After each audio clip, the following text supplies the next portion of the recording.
I am super excited to be here in Cincy for the first time. Um, Hopefully the weather will get better. On a Wednesday night in Toronto, a single seat disappeared from the ticketing database, 90 seconds after it went live. Then another, then 2,000 more. And the player those tickets were for? She hadn't even walked onto the court yet. Alex Eala was 21 years old, Filipino, and scheduled for a second-round match at the Canadian Open. The kind of match that, on a normal WTA 1000 week, fills maybe half an arena. But the tournament director watched in real time as his entire Wednesday night session, all 10,077 seats, vanished in under 30 minutes. Volunteers who'd been gifted tickets had to hand them back. That one detail, that one number, that is where this whole story begins.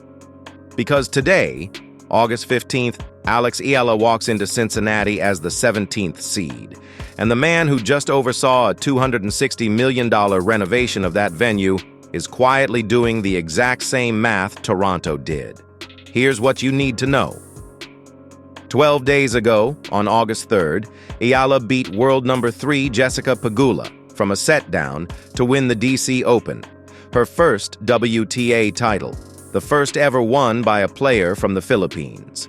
4 days later in Toronto, she won 2 more matches before losing to Belinda Bencic in the round of 16. And on the Monday after, the WTA moved her to a career-high world number 20, the first Filipino, man or woman, to break into the top 20 in the modern era. That's the on-court story. Clean, historic, documented. But this video isn't really about that. The word in this title is demand. And before we go any further, let's be precise about what that actually means.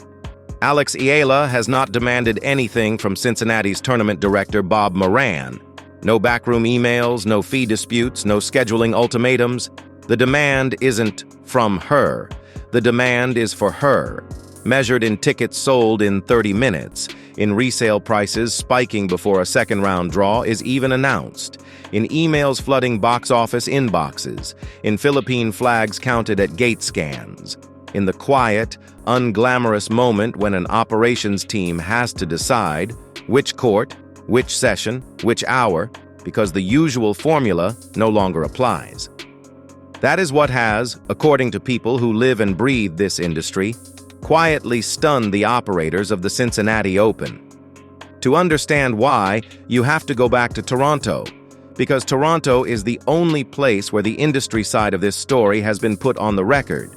Tournament director Carl Hale told reporters, including The Athletic, that his ticketing team started flagging unusual inbound requests for Eala's schedule before the draw was even released.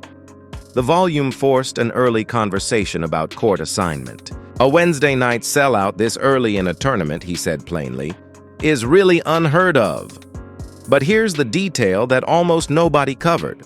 The person who first noticed the surge inside the Canadian Open was Jason Magnate, Tennis Canada's head of ticketing, who is himself of Filipino heritage. He had been hearing directly from members of Toronto's Filipino diaspora, not asking if Eala would play, but when. That's not fan energy trickling in from social media. That's a community with organized intent, and it was being tracked weeks before the public saw a schedule. When the gates opened Wednesday night, the concourses didn't look like an early week WTA session. They looked like a final, Philippine flags at nearly every corner. And one food vendor, quietly, without announcement, swapped out a chicken teriyaki bowl for chicken adobo. Tournaments don't change menus for 17th seeds. They change menus when their internal data tells them a new audience has walked in the door. Now carry that pattern to Cincinnati. The Lindner Family Tennis Center is not what it was 2 years ago. BMOC Sports and Entertainment, the company Bob Moran leads, invested $260 million confirmed by the ATP Tour, confirmed by the construction firm, confirmed by the tournament's own campus page. More courts, more players, a longer main draw. The public argument has been consistent. Cincinnati is positioning itself as a fifth slam. a 2-week global experience. But here's the part that doesn't make the press releases. For that argument to actually work, Cincinnati needs to prove that its expansion expanded the audience, not just deepened the existing one. A new demographic, a new market, ideally a global one, which is more or less exactly who has been showing up at Alex Eala's matches for the past 4 weeks. On the court today, Eala carries a 7-1 record on North American hard courts this summer. She has a first-round bye. Her second-round match is against Elena Gabriela Rus, ranked 51, who advanced with a dominant 6-0, 6-3 win. If Eala wins, the draw sharpens fast. A projected round of 32 step up. A potential round of 16 collision with Linda Noskova, already circled on every bracket analysis. And beyond that, Goff and Rybakina on her half of the draw. The ceiling is high. The floor is unforgiving. That's the reality of being a 17th seed at a WTA 1000. But return to the business side, because one more piece of evidence ties everything together, and it comes from the locker room, not the box office. Coco Gauff told reporters in Toronto it's great for the sport when one player can bridge the gap between the game and a nation that never had that representation before. Venus Williams, who partnered Eala in doubles, called her a world star, and Jessica Pegula, the player Eala beat for her first title, publicly said at a press conference that Eala's fan base had driven a measurable spike in traffic to Pegula's own podcast and YouTube channel. That's not a fan page claim.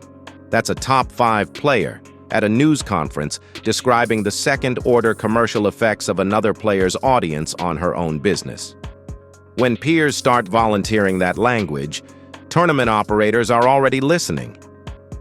What we are watching is not simply the story of a talented young player breaking into the top 20.